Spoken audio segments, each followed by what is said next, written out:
Tonight, Port Lincoln Police investigating after two improvised explosive devices were detonated just metres from the hospital. And excavators called in to Waroona Island as council upgrades the boat ramp and car park. From our 7 Spencer Gulf Studios, your nightly news with Madeline Kerr begins now.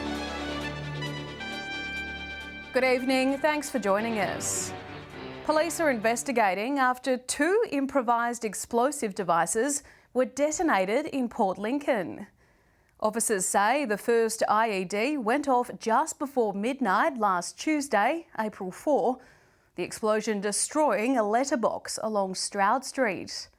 A second IED was detonated sometime between last Wednesday, April 5, and this Monday just gone, April 10. The second explosion originated in a drain along Ruskin Road, just 600 metres from the hospital. While no one was hurt in either incident, police are concerned about the danger these kind of detonations are posing to members of the public. Anyone with information about these explosions is urged to contact Crime Stoppers on 1800 333 000. As the school holidays approach, the South Australian Petrol Commissioner has visited the Spencer Gulf to investigate price gouging at service stations. Those caught breaking the rules face major penalties, especially if they're repeat offenders. Motorists looking for the cheapest fuel have had a nasty shock when driving up to the Bowser, with the prices on fuel apps not always matching up with what they're seeing at the petrol station. During the Easter long weekend and as the school holidays get underway, there's concerns prices are not being updated in a timely manner. The inconvenience sparking an investigation by the Consumer Affairs Commissioner to see if we're being ripped off with out-of-date prices. It is really concerning because people obviously want to make sure they can get away and not spend a lot of money on petrol to do so. And where prices go up, it is really concerning. Country petrol outlets are the main target of the investigation. Through Whyalla, Port Augusta and Port Pirie, and speak to a few people that I deal with from the councils and the police and regulated industries. But we've had officers across the Spencer Gulf and the West Coast looking at petrol pricing and compliance. Thankfully, the majority of our local servos are doing the right thing and following the rules. A few breaches, but largely there's been compliance. And what it is important is that people can access the apps that are available with petrol prices and have confidence that they are being updated in a timely manner. Petrol stations found to be price gouging can face an on-the-spot fine of up to $550, and repeat offenders could be slapped with a $10,000 fine and prosecution. The Commissioner's investigation continues. Daniel Pizarro, 7 Spencer Gulf News. Stay tuned, we'll bring you our weekly Fuel Watch segment a little later in the bulletin. Walking and cycling tracks, fishing and spectacular views of the Spencer Gulf, Waroona Island is a quiet township with a lot to offer. And it's about to become more accessible with upgrades to the boat ramp and car park. Located on a cliff front, safety has been an ongoing concern among the community. We've got some machinery in there, and so we've redressed the face of the hill area there where it was at risk of rockfalls, and so that's made it much safer. The area popular among locals and tourists. Council stepping in, devising a long-term solution to improve safety and accessibility for now and into the future. Also made the park more functional. It will also help cater for the increased activities there.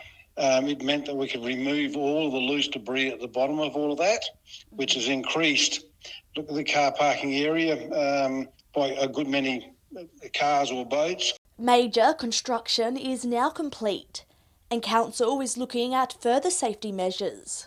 Just now waiting to just put some bollards in there just to stop people from sort of going too close to them. Next time you visit the area, be mindful of recent works as you enjoy the many activities the island has to offer. Annabella Francis, 7 Spencer Gulf News. The Central Darling Shire has officially launched its new Heritage Trail app, showcasing the best the Shire has to offer. Our reporter Joshua Mercer has more. The Heritage app is now available for download through the App Store for iPhone and Google Play for Android devices. People will be able to uncover some of the hidden gems in Menindee, Wilcannia and Whitecliffs. The Central Darling Shire Council developing the app with the University of Newcastle, with Dr Bernadette Draish, the project lead, along with a number of professors and students. The team travelling out to each of the towns to collect the stories. Researchers also had help from heritage consultant Ben Churcher. From podcasts to videos and also mapping of the Shire, there is plenty there for people to look up while driving from town to town. There are also some helpful navigation and tour tips on the app, and an acknowledgement of country voiced by Mike Pixton. People will get to learn about the first inland mutiny on a paddle steamer, as well as other major events in history. The authenticity comes through from the stories gathered by the researchers by speaking to locals. The app will come in handy for travellers as Far West is now heading into tourist season, which will see each of the towns get a lot busier over the coming months. If travelling the Shire, be sure to download the app. Thanks, Josh. Wow. But still to come tonight, modern day movie making in Broken Hill. Talented teens try their hand at directing smartphone films. And a pillar of Port Lincoln's community celebrating being declared cancer-free.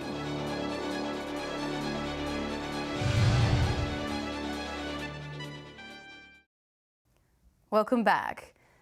It's been an eventful bushfire season on the Spencer Gulf, with fires raging in Port Lincoln and Port Augusta less than 2 months ago, destroying hundreds of hectares. But as the cooler weather rolls around, the only fires in the area will be controlled or small enough to roast a marshmallow on. Come this Saturday, April 15, the CFS will lift the fire ban in the lower and eastern Eyre Peninsula and the Flinders region. The fire bans will remain in place a bit longer in the mid-north and York Peninsula regions, set to end at the end of the month. A smartphone workshop came to Broken Hill today, teaching young people how to film a movie on their device. From storytelling to the art of the perfect shot, the class covered everything amateurs needed to make a film. Lights, camera, action. Some eager locals were keen to learn the tricks of the trade. Yeah, here in Broken Hill, the kids are going to learn how to make award-winning films on their phones. Some might not want to be filmmakers, so we're going to teach them how to shoot really great content. Angela Blake is the co-founder and director of the Smart Foam Film Fest, or SF3 for short. So we are Australia's international smartphone film festival and now one of the largest smartphone filmmaking education offerings, I guess, in Australia and the world. The first film festival launched 11 years ago. While living in America, Mrs. Blake noticed that more people were using their phones.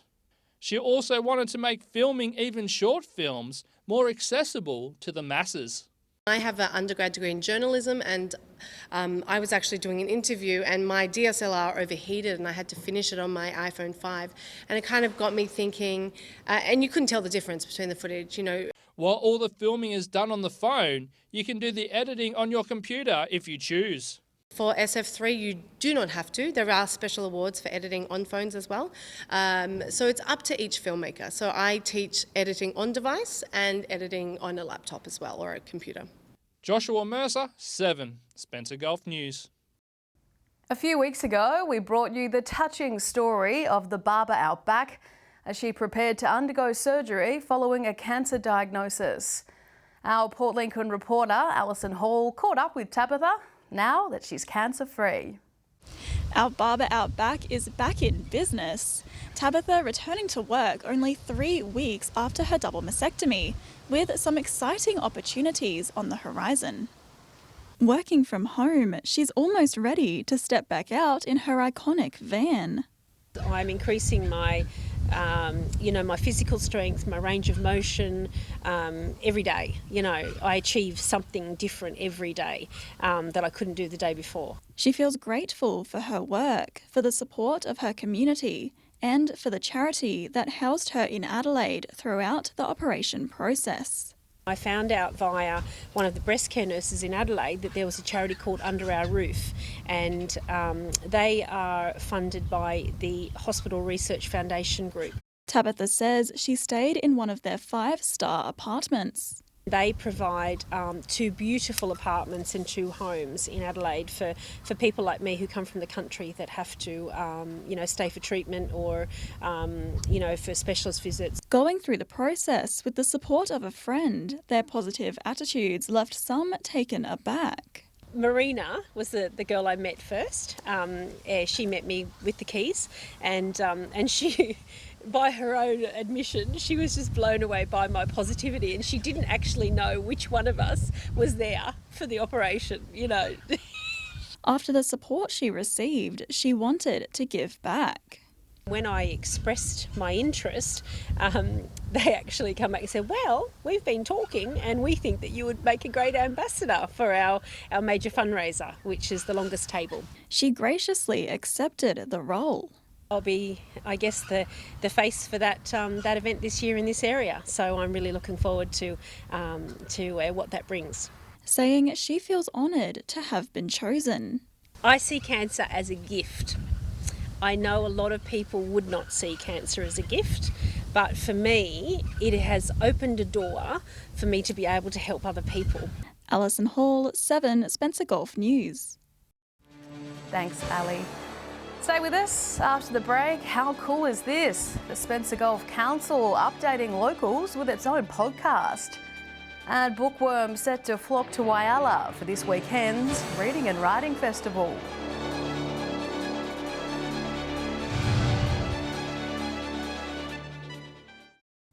Welcome back to your local news bulletin.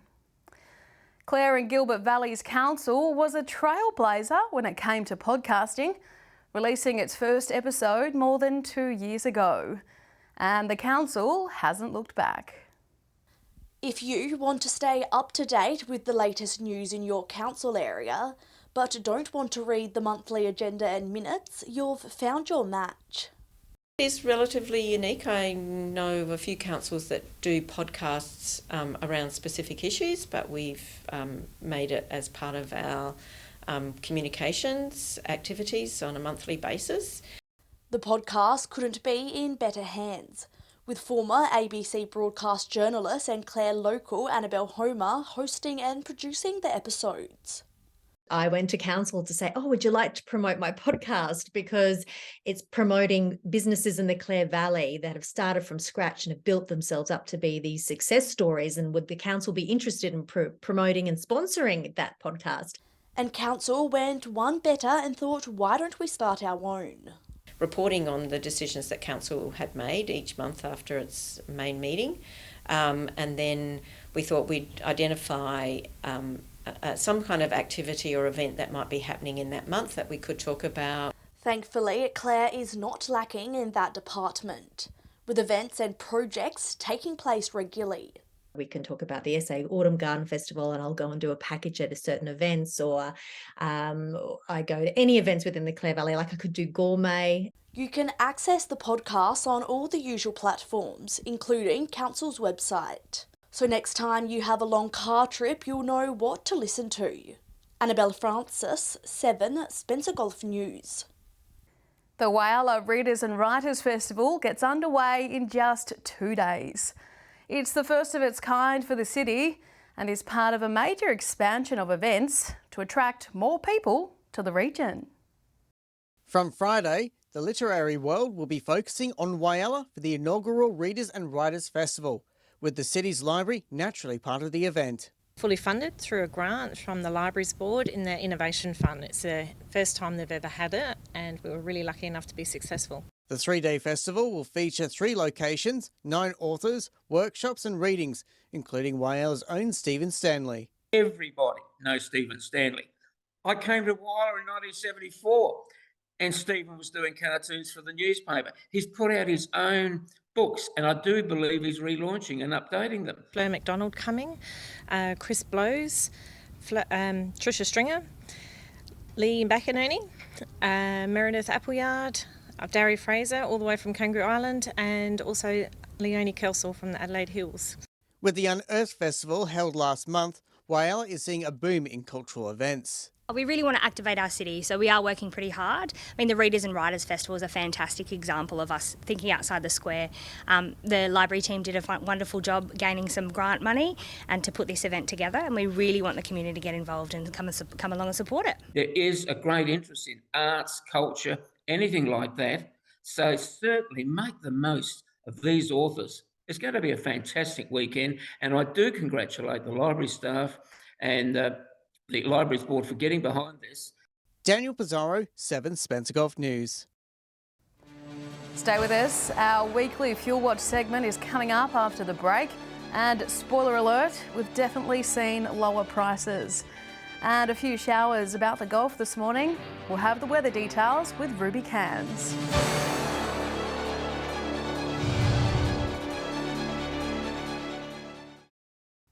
Welcome back. Well, as you may have seen earlier in our bulletin, the Consumer and Business Services Commissioner is keeping an eye on fuel costs across the Spencer Gulf. But compared to this time last week, we're worse off just about everywhere.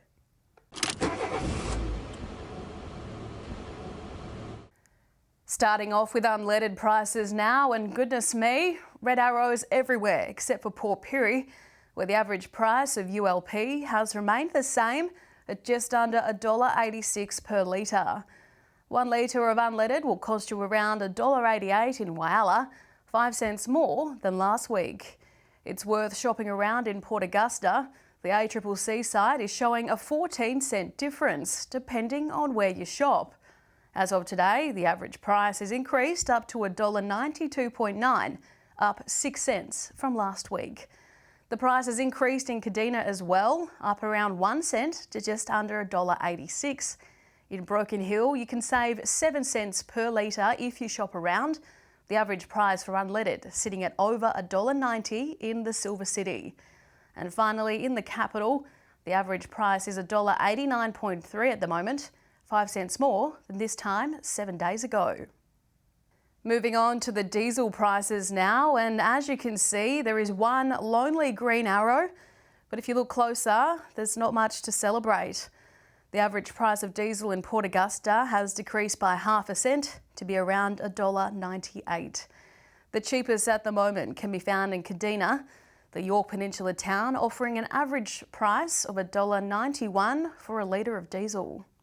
Diesel drivers in Broken Hill and Port Pirie can expect to pay around 4 cents more this week, $1.94.5 in Adelaide at the moment, up from $1.88 last week. The good news is that all the averages are under that dreaded $2 mark. And finally, taking a quick look at how Autogas is faring at the moment. As you can see, some reprieve from all those red arrows. The average price of LPG is down 2 cents in Kadina to just under $1.21. 2 cents cheaper in the city of Churches as well, hovering well under that $1.10 mark. Prices remain stagnant everywhere else.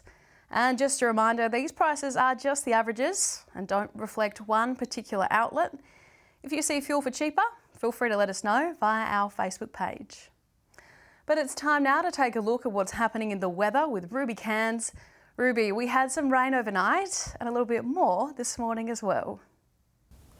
That's right, Maddie. Mainly in Clare, the mid-north town recorded around 3.5 millimetres overnight. Showers picked up again soon after at 2:30 this afternoon. Elsewhere, Whyalla, Cleve, Port Lincoln and even Coober Pedy recorded some drops as well, less than a millimetre. Near gale force winds in Port Augusta today, recording 25 degrees by mid-afternoon. But with the wind chill, the feels-like temperature was closer to 20. Just 19 degrees for Clare today, not much warmer than the overnight low of 14.7. Coober Pedy recorded just over 27 degrees quite late in the day at around 3:45. Looking more broadly at today's weather map now, 22 in Port Lincoln and Port Pirie, 24 in both Woodna and Whyalla. Broken Hill topped 26. Let's take a look at the satellite image now. A low pressure system south of Mount Gambier is extending a trough over the eastern states. The low is near stationary but will weaken tonight. On the Gulf waters tomorrow, southerly winds 10 to 15 knots, seas around a metre, a south to southwesterly swell between 1 and 1.5 metres. Partly cloudy in Port Lincoln tomorrow, 21 degrees, cloud clearing around Cleve, also 21. Woodna, a sunny top of 25 on Thursday.